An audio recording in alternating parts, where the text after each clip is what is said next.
The last champagne flute had been drained, the final strains of the string quartet had faded into the humid South Carolina night, and the grand ballroom of the Middleton Place plantation stood empty, a silent testament to a day of flawless execution.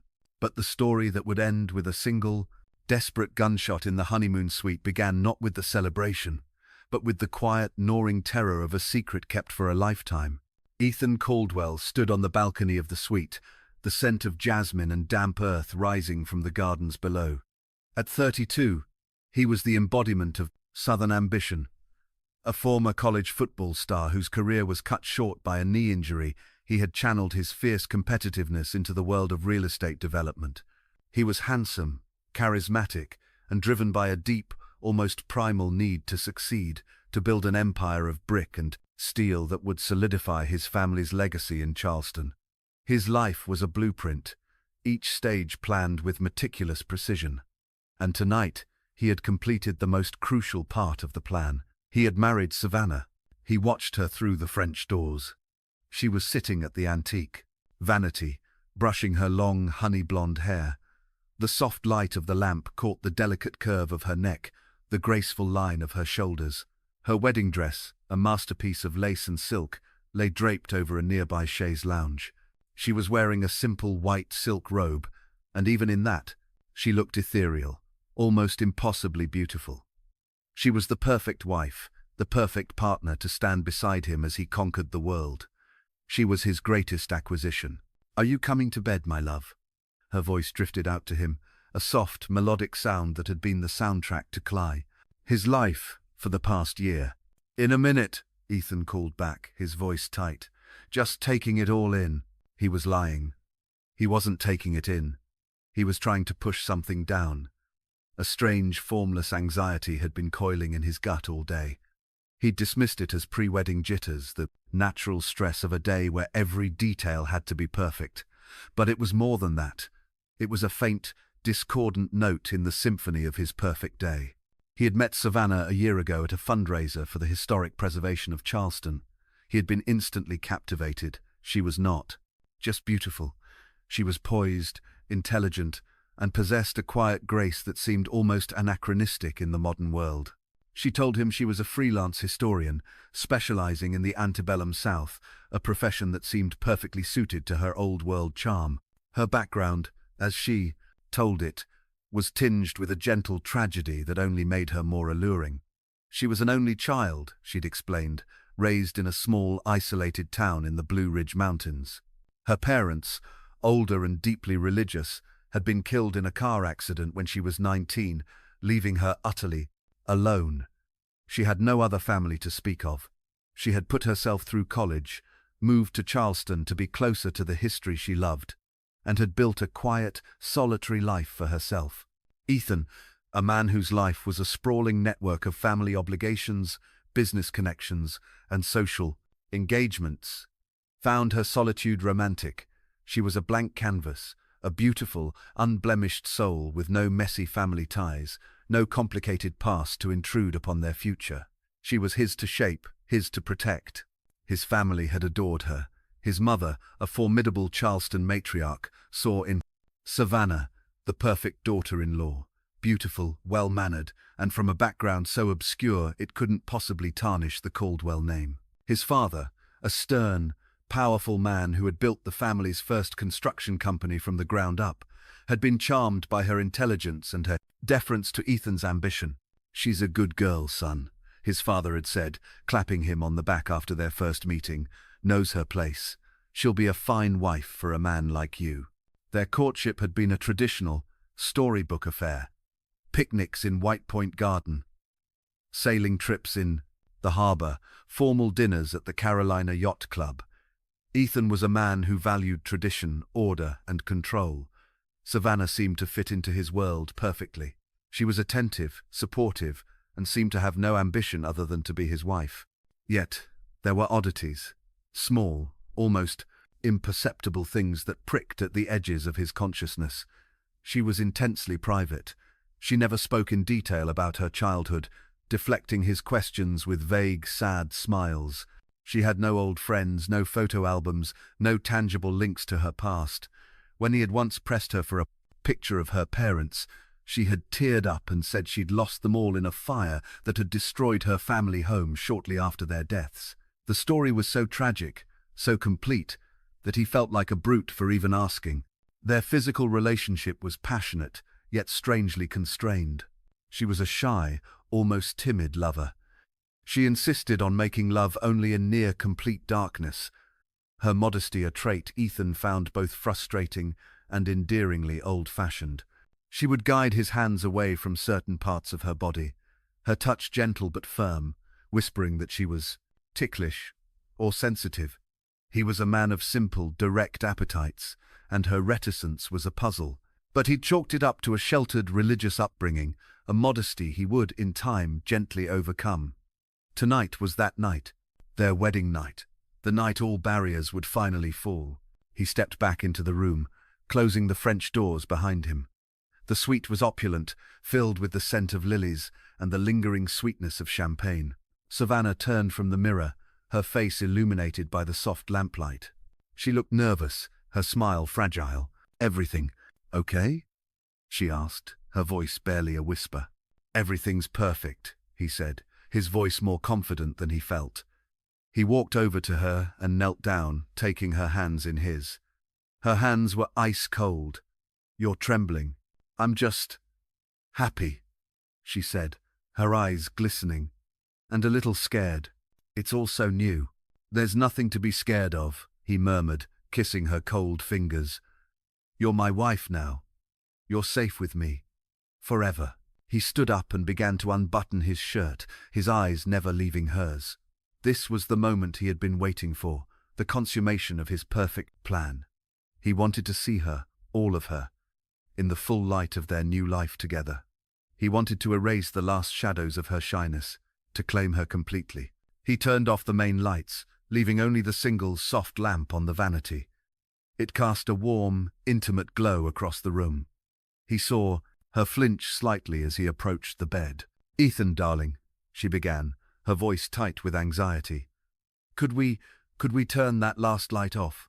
Just for tonight. It's more romantic." "No," he said, his voice gentle but unyielding. "Not tonight. Tonight, I want to see the beautiful woman I married." He sat on the edge of the bed and reached for the sash of her robe. She instinctively clutched it tighter, a flicker of pure panic in her eyes. It was a look he had seen before, on a much smaller scale, but tonight it was stark, undeniable. This wasn't modesty, this was fear. "Savannah, what is it?" he asked, his brow furrowing. "What's wrong?" "Nothing," she said, forcing a laugh that sounded like breaking glass.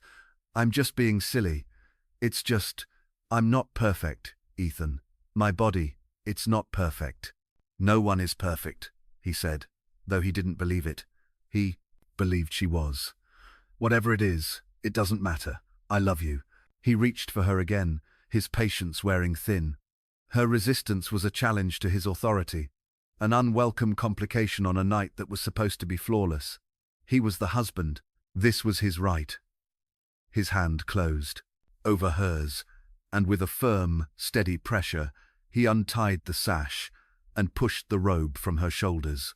She sat frozen, her arms crossed over her chest, her head bowed. The lamplight spilled over her skin, tracing the elegant lines of her body. She was exquisite, but as his eyes traveled down, his mind, conditioned to recognize patterns and symmetry, registered something wrong, a subtle incongruity. The line of her hips was not quite right. The curve from her waist to her thighs was too straight, lacking the gentle feminine swell he was accustomed to. And then, lower, in the soft shadows of her pelvis, he saw it. It wasn't what was there. It was what wasn't. His mind, his entire world, screeched to a halt. He stared, his brain refusing to process the information his eyes were sending it. It was impossible. A trick of the light, a shadow. He leaned closer, his heart beginning to hammer against his ribs with a violent, terrifying force. There was no trick of the light. The anatomy was wrong. Fundamentally, biologically, impossibly wrong. He saw skin that was too smooth, too seamless. He saw the faint, almost invisible trace of scar tissue, a delicate, artful reconstruction that could not hide the truth from a man who was now looking, truly looking for the first time. He saw the ghost of a form that wasn't female. The air was sucked from the room. The scent of lilies became cloying, suffocating. The blueprint of his life, so meticulously drawn, so perfectly executed, caught fire and burned to ash in an instant. He looked up at her face, the beautiful, angelic face of his wife. But he no longer saw Savannah. He saw a stranger, a liar, a creature of impossible deception. Her eyes were wide with terror, swimming with tears. She knew he had seen. The secret she had guarded her entire life was out. "Ethan," she whispered, her voice a broken, pleading thing. "Please, let me explain." He couldn't speak. A sound, a low, guttural noise of disbelief and horror, rose from his throat. He scrambled backward off the bed, stumbling, falling against a chair, his limbs refusing to obey him. He felt a profound, physical revulsion, a contamination so deep it felt like it was rewriting his DNA. "What are you?" he finally managed to choke out, the words alien and monstrous in the silent room. "I'm your wife," she cried, pulling a sheet up to cover herself, her body racked with sobs. "I'm Savannah. This doesn't change anything." "Doesn't change anything?" he roared, the sound ripping from his throat. He surged to his feet, his mind a white-hot explosion of rage and humiliation. "Doesn't change anything? I married a man. I kissed a man. I stood in that church, in front of my family, my friends, God himself, and I married a goddamn man." The word echoed in the opulent suite, an obscenity that shattered the romantic illusion forever.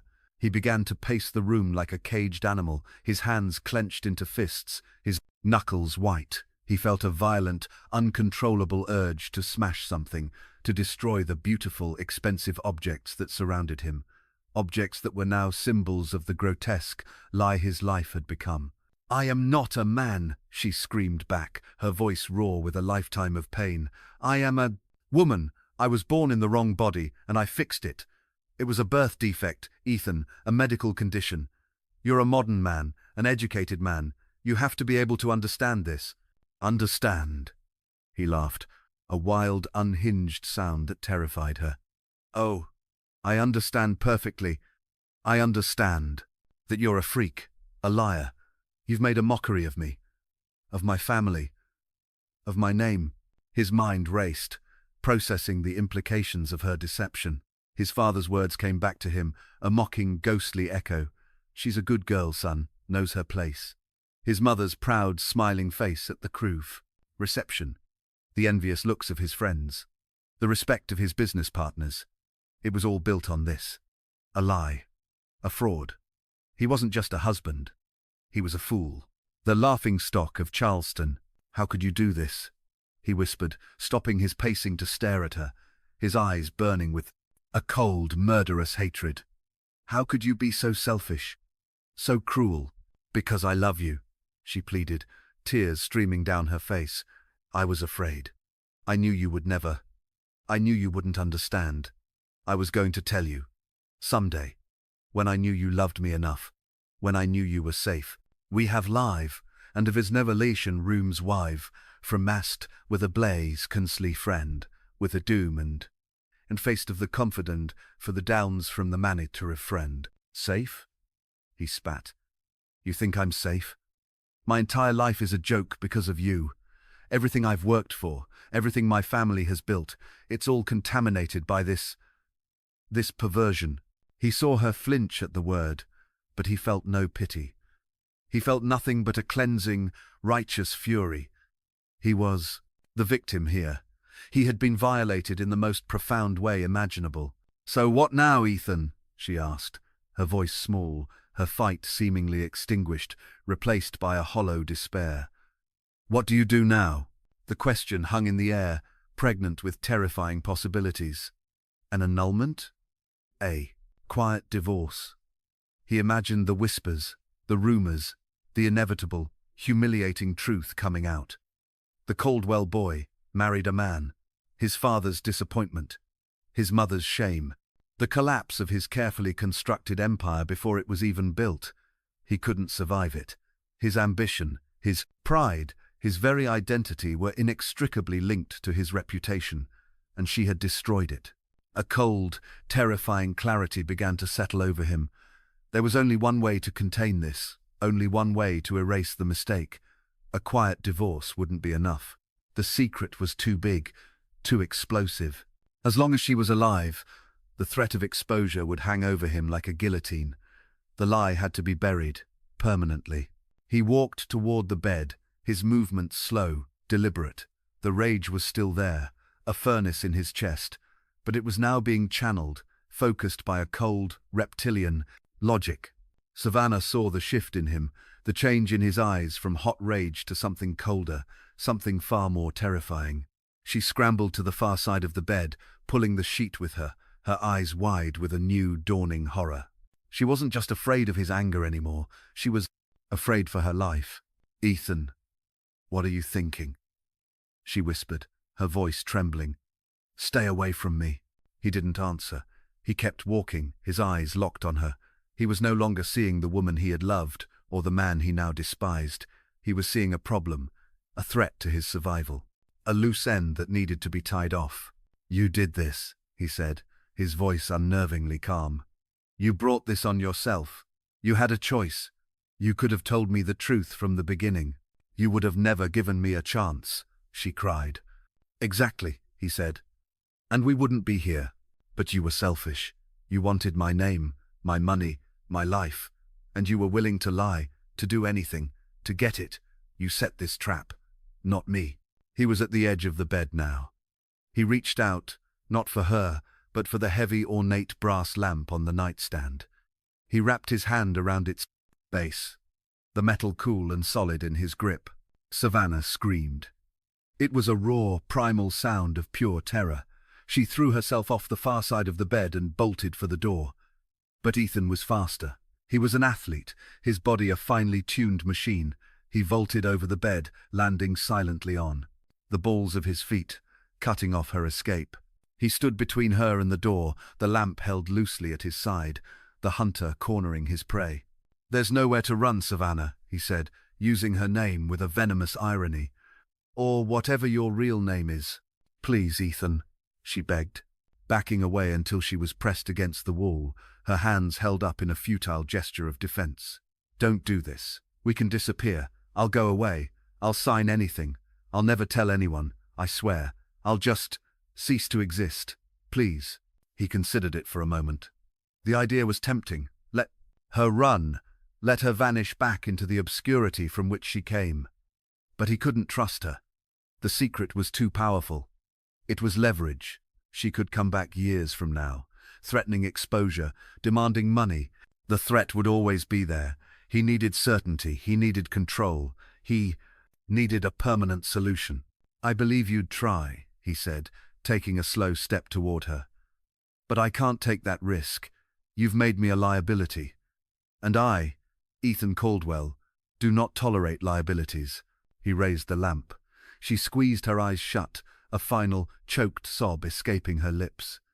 The first blow was a sickening crunch of metal against bone. She collapsed to the floor without a sound. He stood over her, his chest heaving, the lamp dripping with blood. He looked down at the still form, at the honey-blonde hair now matted with crimson. The problem was solved, the threat was neutralized, but it wasn't enough. A body was evidence. A body would lead to questions, to an investigation. The story of her disappearance had to be as flawless as the story of her life had been. He dropped the lamp and looked around the room. His mind, clear and cold, was already formulating the next stage of the plan. He had to get her out of the hotel. He had to make her vanish. He looked at the large, antique wardrobe in the corner of the room. It was big, big enough. He wrapped her body in the blood-stained sheets from their wedding bed, a grotesque parody of a shroud. He struggled to lift her, her dead weight a surprising burden. He managed to get her into the wardrobe and close the doors. He then set about cleaning the room with a surgeon's precision. He gathered the bloody lamp, the shattered pieces of glass, and any fabric with blood on it he would dispose of. To them later. He scrubbed the spot on the carpet where she had fallen, using towels and water from the bathroom until no trace remained. When he was finished, the room looked almost exactly as it had when they first entered it. A perfect, romantic honeymoon suite, except for the body hidden in the wardrobe. He sat down in a chair, his mind racing. He needed a story, a narrative, a tragic accident. He looked out the balcony doors at the sprawling dark gardens of the plantation. The Ashley River flowed just beyond the trees. The idea came to him, simple and elegant. They had had a fight. She had run out, hysterical. He had followed her. They had argued down by the river's edge. She was distraught, unbalanced. She had slipped. She had fallen into the dark, fast-moving water. He had tried to save her, had dived in after her, but the current was too strong. She was swept away. A tragic accident on their wedding night. It was perfect. It was believable. It would make him a tragic hero, a grieving widower, not a suspect. He would have to get his clothes wet, dirty. He would have to have scratches on his arms from the struggle in the water. He would have to perform. He looked at the wardrobe. The first step was to move the body. He couldn't leave it there. He had to take it to the river, to complete the scene. He would wait until the dead of night, when the hotel was asleep. He would carry her down the service stairs, out through the gardens, and give her to the Complices. River. The river would be her tomb. The river would wash away his sin. He sat in the silent room, the clock on the mantelpiece ticking away the minutes, waiting for the world to fall asleep so he could finish what he had started. He felt no grief, no remorse. He felt only the cold, sharp focus of a man with a problem to solve. He had built his life on a foundation of control. A flaw had been introduced into the system, and he, Ethan Caldwell, was simply, efficiently, and ruthlessly correcting it. The silence in the honeymoon suite was a living entity, a thick, suffocating blanket woven from secrets and death. Ethan sat in the high-backed armchair, the same chair where Savannah had laid her wedding dress just hours before, and he listened. He listened to the old plantation house settle around him, the groans of ancient wood, the distant sigh of the wind through the live oaks. Every sound was magnified, a potential threat. He was a hunter who had made his kill, and now he was a sentinel, guarding his crime, waiting for the opportune moment to dispose of the evidence. His mind, which had been a maelstrom of white-hot rage, was now preternaturally calm. The emotional, humiliated husband had been supplanted by the cold, pragmatic developer. He was facing a logistical problem, a complex and dangerous project with a zero margin for error. The objective, the complete and total erasure of Savannah. He went over the plan again and again, testing it for weaknesses, refining the details. The argument, the flight into the gardens, the slip and fall into the river, the frantic failed rescue attempt. It was a solid narrative, tragic and plausible, but it required a performance of unparalleled conviction. He would need to be distraught, hysterical, a man, shattered by grief. He practiced the emotions in his head, a method actor preparing for the role of a lifetime. He looked at the wardrobe. Inside, his problem waited. The thought of what lay coiled in the darkness should have filled him with horror, with revulsion. Instead, he felt a cold, clinical detachment. That was not Savannah in there. Savannah had never existed. That was a complication, a flaw in the design, a lie that he was about to permanently correct. The clock on the mantelpiece chimed 2 The plantation was asleep. The last of the staff would have retired for the mantelpiece. Night. It was time. He opened the wardrobe doors. The body, wrapped in the bloody sheets, was slumped in the bottom. A faint, coppery smell of blood hit him, and for the first time a wave of nausea threatened his composure. He pushed it down. This was no time for weakness. Getting the body out of the hotel was the most dangerous part of the plan. He couldn't use the main stairs or the elevator. He had scouted the hotel earlier, a habit from his work, always assessing layouts and access points. He knew there was a service staircase at the far end of the hall, used by housekeeping and catering staff. It would be deserted at this hour. He hoisted the body over his shoulder in a fireman's carry. The deadweight was immense, a clumsy, uncooperative burden. He was strong, his body honed by years of football and disciplined workouts, but the effort made him grunt, sweat beading on his forehead. He wrapped the body tightly in more sheets and a dark-colored blanket from the bed, creating a large, amorphous bundle. If anyone saw him, he would say he was carrying laundry or extra bedding, a flimsy excuse, but the only one he had. He opened the suite door, a crack, and peered into the hallway. It was empty, the long corridor lit by dim, flickering sconces that cast long, dancing shadows. He moved quickly, his heart pounding a heavy, frantic rhythm against his ribs. The bundle on his shoulder was awkward, shifting with every step. He felt a terrifying, irrational fear that it would groan or move, that some lingering spark of life would betray him. He reached the service staircase, the door marked "Staff Only." He pushed it open and was met with the smell of bleach and stale air. The stairs were narrow, concrete, and dimly lit by bare bulbs. He started down, his steps echoing in the enclosed space. Each step was a risk, a slip, a fall, and it would all be over. He moved with painstaking care, his muscles screaming in protest, the weight on his shoulder a constant grim reminder of what he had done. He emerged on the ground floor into a labyrinth of service corridors. He passed the silent, cavernous kitchen, the laundry rooms with their giant, sleeping machines. He finally found a door that led outside, into the gardens. The humid night air hit him, thick and heavy. He was out. He moved into the shadows of the ancient, moss-draped oaks, away from the lights of the main house. The gardens were a maze of pathways and hedges. He knew the way to the river. They had walked it together that very afternoon, holding hands, two people playing the part of a happy couple on the brink of a perfect life. The memory was a bitter, mocking ghost. He reached the riverbank. The Ashley River was a wide, dark ribbon of water, its surface reflecting the sliver of a moon. The current was strong here, pulling at the reeds along the bank. This was the place. He gently lowered the bundle to the ground. He unwrapped the sheets, revealing her face. In the pale moonlight, she looked peaceful, almost beautiful, the grotesque injury to her head hidden by the shadows. For a fleeting, treacherous moment, he saw the woman he had fallen in love with, the woman who had laughed at his jokes and soothed his ambitions. A pang of something grief, regret, a flicker of his lost humanity shot through him. He crushed it instantly. That woman was an illusion, a lie.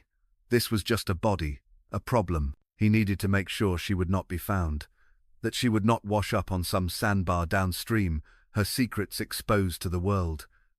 He looked around frantically and found what he was looking for, a pile of loose rocks and discarded bricks near an old, crumbling part of the river wall. He worked with a desperate, feverish energy, stuffing the heavy rocks and bricks into the folds of the sheets, weighing the body down. His hands were scraped, raw. His suit trousers, the ones he had been married in, were now stained with mud and river water. He was destroying the evidence of his perfect day, along with the evidence of his perfect crime. When he was satisfied that the body was heavy enough, he dragged it to the water's edge. He waded into the shallows, the cold water shocking his system, the muddy bottom sucking at his expensive leather shoes. He pushed the body out into the current. It floated for a moment, a dark, lumpy shape on the surface, and then, with a final, gurgling sigh, it sank beneath the waves and was gone. He stood there for a long time, the cold river water swirling around his knees, staring at the spot where she had disappeared. He felt nothing. No relief, no triumph, just a vast, hollow emptiness. The problem was solved. The project was complete. Now, for the final stage of the performance, he had to create the evidence of his rescue attempt. He stumbled back to the bank and purposefully scraped his arms and face against the rough bark of an oak tree, drawing blood. He tore his shirt. He submerged himself completely in the river, letting the current pull at him for a moment before, scrambling back to shore, gasping and shivering. He was now the picture of a man who had fought and lost a desperate battle with the river. He staggered back toward the main house, not through the service corridors, but across the main lawn, ensuring he would be seen. He burst through the front doors of the hotel, his clothes soaked and torn, his face a mask of wild-eyed panic. "Help!" he screamed, his voice a raw, ragged cry. "Somebody help! My wife, she's in the river." A night porter, dozing at the front desk, jolted awake. A security guard came running. Ethan collapsed to the floor, a perfect imitation of a man utterly broken by grief and exhaustion. "She fell," he gasped, the words tumbling out between simulated sobs. "We were arguing. She ran. Down by the water. She slipped. I tried to save her. I jumped in, but the current, it was too strong. It took her. God, it just took her." The scene was one of perfect, tragic chaos. The staff rushed to his side, wrapping him in blankets, their faces a mixture of horror and pity. The manager was called. The police were summoned. Ethan Caldwell, the grieving husband, was the center of a whirlwind of sympathy. He had set the stage, and now the actors were all playing their parts. The investigation was exactly what he had predicted. The Charleston police were professional, but they were also dealing with a prominent local family on the night of their son's wedding. They treated him with deference and respect. He gave his statement, his voice choked with grief, his story consistent and believable. He told them of their argument, a foolish, insignificant fight blown out of proportion. He described her running from the room, his pursuit, the tragic slip on the muddy riverbank. He showed them the scratches on his arms, the torn shirt, the evidence of his heroic, failed rescue. A search was launched, of course. Boats with searchlights plied the dark waters of the Ashley River. Divers were called in at dawn. But Ethan knew it was a formality. The river was deep, the current was strong, and the body was weighed down. They would find nothing. His parents arrived, his father's face a grim mask of stoicism, his mother already weeping. They embraced him, their powerful, influential presence a further shield against any possible suspicion. He was not just a grieving husband, he was a Caldwell, and Caldwells were victims, never perpetrators. "My boy," his father said, his voice thick with emotion as he clapped Ethan on the shoulder. "You did everything you could. Everything." "I should have saved her, Dad," Ethan choked out, burying his face in his father's shoulder. "I should have been stronger." "Nonsense," his father said gruffly. "No man can fight that river. It was an accident, a terrible, tragic accident." The narrative was set in stone. The official story was written. The police report concluded with the same finding as the one in the South Pacific. Mort présumée, par accident. Presumed dead by accident. The search was called off after 3 days. Savannah Caldwell, the beautiful, mysterious bride, was gone, swallowed by the river on her wedding night. The funeral was even grander than the wedding. Since there was no body, a memorial service was held at St. Michael's Episcopal Church, the spiritual heart of Charleston's old guard. The church was overflowing. It seemed the entire city had turned out to mourn the tragic bride and to support the grieving Caldwell family. Ethan stood at the front of the church, a pillar of tragic strength, his mother on one arm, his father on the other. He delivered a eulogy that was even more powerful than the one he had rehearsed in his mind. He spoke of a love that was bright and beautiful, a love cut short by a cruel twist of fate. He spoke of his guilt, his regret, his eternal, undying love for the woman the river had stolen from him. His performance was flawless. He was nominated for an Oscar in the theater of his own life. In the weeks and months that followed, he played the part of the grieving widower with consummate skill. He withdrew from the social scene. He threw himself into his work, his ambition now sharpened by a new, darker edge. He was the tragic figure, the man who had suffered an unimaginable loss. His business partners, his investors, the city planners, they all looked at him with a new respect, a new sympathy. His tragedy had become a part of his brand, a testament to his resilience. His empire, which had been threatened with ruin, was now growing faster than ever. He had done it. He had committed the perfect crime. He had faced a catastrophic threat to his existence and had eliminated it. He had protected his name, his family, his future. He had won. But the Mensch of Cryoli river doesn't give up its dead so easily.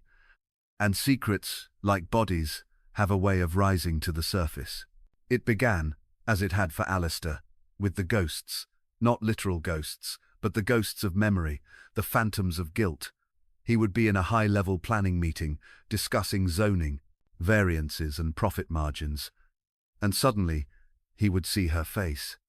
Not the pleading, terrified face from their final moments, but the happy, smiling face from their engagement photos. The juxtaposition was a physical jolt, leaving him breathless and disoriented. He would wake up in the cold, empty bed of his sprawling mansion, the silence of the house a deafening roar. He would reach for her, his arms stretching across the empty space where she should have been, and the reality of her absence, the reality of what he had done, would crash down on him with the force of a physical blow. He started drinking, bourbon neat, trying to numb the memories, to silence the phantom whispers. But the alcohol only sharpened the edges of his guilt, making the ghosts more vivid. He became reckless, taking bigger risks in his business deals, driving his Porsche too fast on the winding coastal roads. He was a man chasing his own destruction, daring the world to punish him for a crime no one knew he had committed. His family grew concerned. "Ethan, you need to slow down," his mother would say, her voice laced with worry. "You're working too hard. You're not taking care of yourself." "Work is all I have left, Mom," he would reply, his voice hollow. The first real crack in his perfect facade came 6 months after the accident. A private investigator from New York, a grizzled, cynical man named Jack Riley, showed up at his office. Riley was not impressed by the Caldwell name or the tragic story. He had been hired, he explained, by a life insurance company. Savannah had taken out a substantial policy shortly before the wedding, naming Ethan as the sole beneficiary. "Standard procedure, Mr. Caldwell," Riley said, his eyes, small and sharp, missing nothing. "The company just needs to tie up some loose ends before they pay out the claim, given the unusual circumstances of your wife's death." Ethan felt a prickle of cold sweat on his neck, but he maintained his composure. "I understand. What do you need from me?" "Just a few questions about your wife's background," Riley said, opening a small notebook. "You told the police she was an orphan, no living relatives. Is that correct?" "That's correct," Ethan said. "Her parents died in a car accident years ago." "We've been trying to verify that," Riley said, his voice casual but his eyes sharp. "We can't find any record of a car accident involving a Mr. and Mrs. Dubois that was her maiden name, correct? In North Carolina, or any of the surrounding states, around the time she claimed. We can't find a birth certificate for a Savannah Dubois either, or any school records. It's almost as if she didn't exist before she showed up in Charleston a few years ago." Ethan's heart began to pound. He had assumed her past was simply obscure, not completely fabricated. He had been so focused on his own deception that he had never fully considered the depth of hers. "She was a very private person," Ethan said, his voice tight. "She didn't like to talk about her past. It was very painful for her." "I'm sure it was," Riley said, a hint of sarcasm in his voice. He closed his notebook. "Well, thank you for your time, Mr. Caldwell. We'll continue our inquiries." The investigators' visit left Ethan deeply unsettled. The insurance company was digging. They were looking for the cracks in the story. And Savannah's fabricated past was a massive, gaping crack. He had built his perfect crime on a foundation of lies, but he hadn't realized that her entire life was a lie as well. He was standing on a house of cards. He started his own, frantic, secret investigation. He hired a discreet cybersecurity expert to try and trace Savannah's digital footprint, to find any clue about who she really was. The results were chilling. There was nothing. No social media history beyond the carefully curated profiles she had created after meeting him. No old email accounts, no digital records of any kind. She had sprung into existence online just over a year ago. The ghosts were getting louder. The emptiness was becoming a palpable presence. He was a man living in a fortress, but the walls were beginning to crumble from the inside out. He had thought he had committed the perfect crime, but he was beginning to realize the terrible truth. The most dangerous secrets are not the ones we keep from the world, but the ones we keep from ourselves. And the river, he was learning, does not hold on to its dead forever. Sometimes it sends them back. The private investigator's visit was a stone dropped into the still, dark pool of Ethan's carefully constructed reality.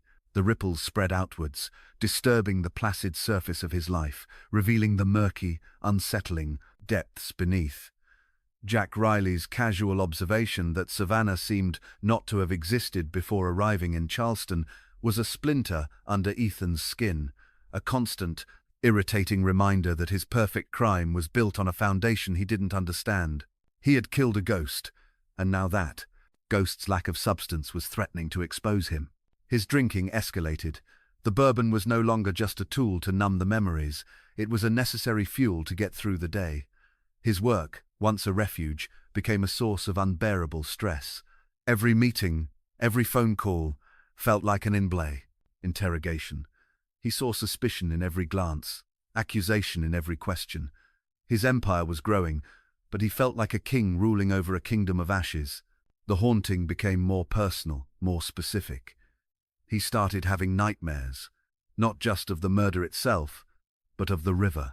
In his dreams, he would be standing on the bank, and the river would be thick and black, and hands would reach out from the water, pale and grasping, pulling him down into the cold, muddy darkness. He would wake up gasping, his sheets soaked with sweat, the smell of the river in his nostrils. His paranoia grew. He was convinced Riley was having him followed. He would see the same car in his rearview mirror for a few blocks, and his heart would seize with panic. He started taking circuitous routes home, doubling back, trying to shake a tale that was likely only a figment of his. Alcohol-fueled anxiety. One evening, he was working late in his office, a bottle of bourbon on the desk beside him, when his cybersecurity expert called. "Mr. Caldwell," the man's voice was tinny over the speakerphone. "I think I found something. It's unusual." Ethan sat up, his mind instantly sharp, the fog of the bourbon evaporating. "What is it?" "I couldn't find any official records for Savannah Dubois. No birth certificate, no social security number, nothing. It's like Riley said, she's a ghost." But I started digging into financial records, looking for any accounts that might have been opened under that name. I found one, a small local credit union in Asheville, North Carolina. The account was closed 3 years ago, but I was able to pull the initial application. And Ethan pressed, his hand gripping the edge of the desk. The application was under the name Savannah Dubois, but the social security number listed on the form, it belongs to someone else. A young man from that same area. A boy named Samuel Johnson. He disappeared about 10 years ago, dropped out of high school, vanished. His family filed a missing persons report, but he was never found. The pressed room went cold. Samuel Johnson. The name was meaningless, yet it felt like a key turning in a lock he never knew existed. A boy who disappeared, a woman who appeared out of nowhere. The dates lined up, the geography lined up. "What else do you know about him?" Ethan asked, his voice a strained whisper. "Not much. He was a quiet kid, according to the report. Kept to himself. Apparently he was very effeminate, bullied a lot. His parents were, well, the report calls them devoutly religious. It seems they didn't approve of their son's nature." The pieces began to click into place, forming a picture so grotesque, so alien to Ethan's ordered world, that his mind recoiled from it. The shyness, the modesty, the insistence on darkness, the carefully deflected questions about the past, the hands guiding him away from her body. It wasn't a woman's modesty. It was a man's secret. The revulsion he had felt on his wedding night returned with the force of a physical blow. He felt sick. He had been touched by, had married, had almost made love to. A boy from the mountains playing dress-up. The humiliation was absolute. It was a contamination that went deeper than he had ever imagined. He had not just been fooled, he had been perverted. He hung up the phone and stared into the darkness of his office. The ghost of Savannah, the beautiful, tragic woman, vanished. In her place stood the ghost of Samuel Johnson, the bullied, effeminate boy, and this new ghost was filled with a rage and a judgment that was far more terrifying. The knowledge changed everything. His crime was no longer the murder of his wife, a tragic but understandable act of passion in his twisted logic. It was the murder of a man, a deviant, a freak who had tried to trap him in a web of perversion. In his mind, the act became justified, even necessary. He had not committed a murder, he had performed an extermination. He had cleansed himself. He had restored the natural order. This new, righteous fury gave him a renewed sense of purpose. He stopped drinking, he started sleeping.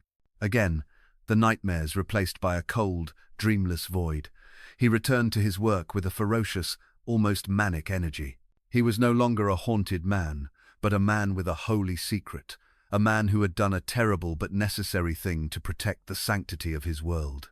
But the world was not done with him. A month later, Jack Riley returned. This time, he didn't come to Ethan's office. He was waiting for him in the parking garage after work, leaning against Ethan's Porsche, a grim, knowing smile on his face. "Mr. Caldwell," Riley said, his voice as smooth and dangerous as black ice, "we need to talk." "I have nothing more to say to you," Ethan said, his hand tightening on his briefcase. "My wife is dead. It was an accident. The case is closed." "Is it?" Riley pushed himself off the car. "That's funny, because I've been spending a lot of time in the Blue Ridge Mountains, talking to a lot of people. People who remember a quiet, sad boy named Samuel Johnson. A boy who liked to wear his mother's clothes. A boy whose father used to beat him for it. A boy who ran away from home 10 years ago and was never seen again." Ethan's blood ran cold. "I don't know what you're talking about." "I think you do," Riley said, taking a step closer. "I also found the doctor who treated Samuel, a back-alley shrink in Atlanta. Turns out, Samuel didn't just run away, he had help. A small inheritance from a grandmother, enough to start over. Enough to change.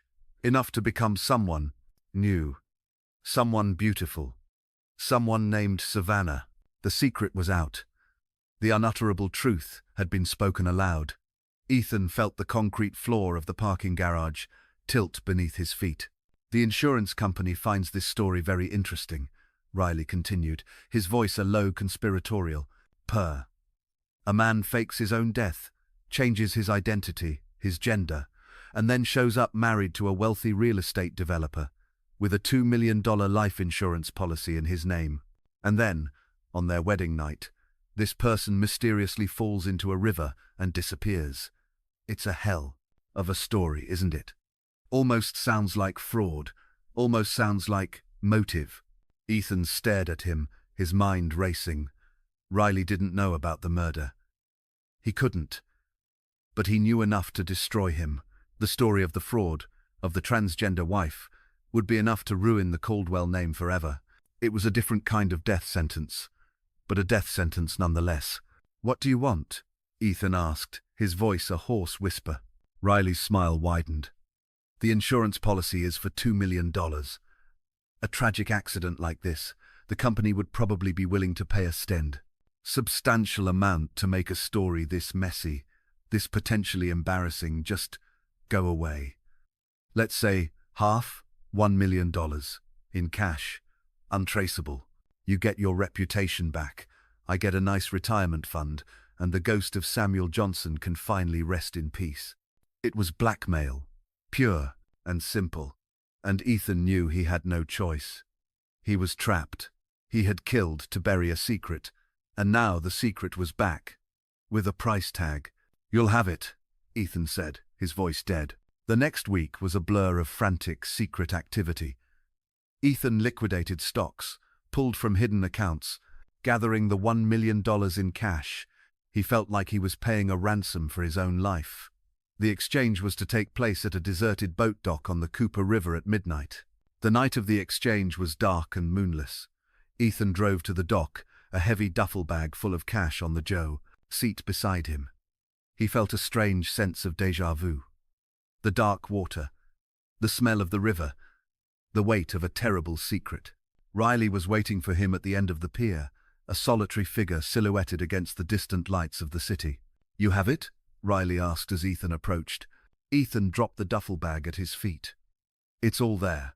Now give me the file. Everything you have. The photos, the records, everything." Riley chuckled. "Of course." He handed Ethan a thick manila folder. "It's been a pleasure doing business with you, Mr. Caldwell." Riley bent down to pick up the bag of money. And in that moment, Ethan saw his chance. It wasn't a conscious decision. It was a primal reptilian instinct, the same instinct that had raised the lamp in the honeymoon suite. Riley was a liability, a loose end. As long as he was alive, he held power over him. The secret would never be truly buried. As Riley straightened up, the heavy bag in his hand, Ethan lunged. He drove his shoulder into the investigator's chest, using all the force and technique from his football days. Riley, caught completely off guard, stumbled backward with a cry of shock. He teetered on the edge of the pier for a heart-stopping moment, his arms windmilling, the duffel bag of money flying from his grasp. And then, with a final desperate gasp, he fell backward into the black water. The splash was shockingly loud in the silence of the night. Ethan stood on the pier, his heart hammering, listening. He heard a brief, frantic splashing, a choked cry for help, and then silence. The river had claimed another secret. He looked down and saw the duffel bag, which had landed on the pier. He picked it up. He looked at the file in his other hand. He had it all. The money, the evidence. He had won. Again. He walked back to his car, his footsteps steady. He had killed 2 people. He had looked into the abyss twice and had not flinched. He felt a terrifying, exhilarating sense of power. He was untouchable. He was a god in his own universe, rewriting the rules, erasing his mistakes. He drove home, the duffel bag of money on the seat beside him, a trophy from his latest victory. He built a fire in the grand fireplace of his living room, and page by page, he fed the contents of Riley's file into the flames. He watched the picture of the sad-eyed boy, Samuel Johnson, curl, blacken, and turn to ash. He was erasing the ghost for good. As the last piece of paper vanished into the fire, he poured himself a bourbon. He stood by the window, looking out at the dark, sleeping city. His city. He had faced the ultimate threat to his existence and had emerged victorious. He had protected his name, his family, his empire. He had paid a terrible price, but he had won. He took a long, slow sip of the bourbon, the fiery liquid a familiar comfort. He was safe. The secrets were buried. The ghosts were gone. But as he stood there, basking in the cold glow of his victory, he failed to notice the small, almost invisible detail, a faint smudge of mud on the Persian rug near the fireplace, mud from the riverbank. The kind of detail a careful investigator, the kind of investigator who might be called in when a private detective from New York suddenly goes missing in Charleston, would not overlook. He had won the battle, but the war for his soul was far from over, and the river, he would soon learn, always, eventually, gives up its dead.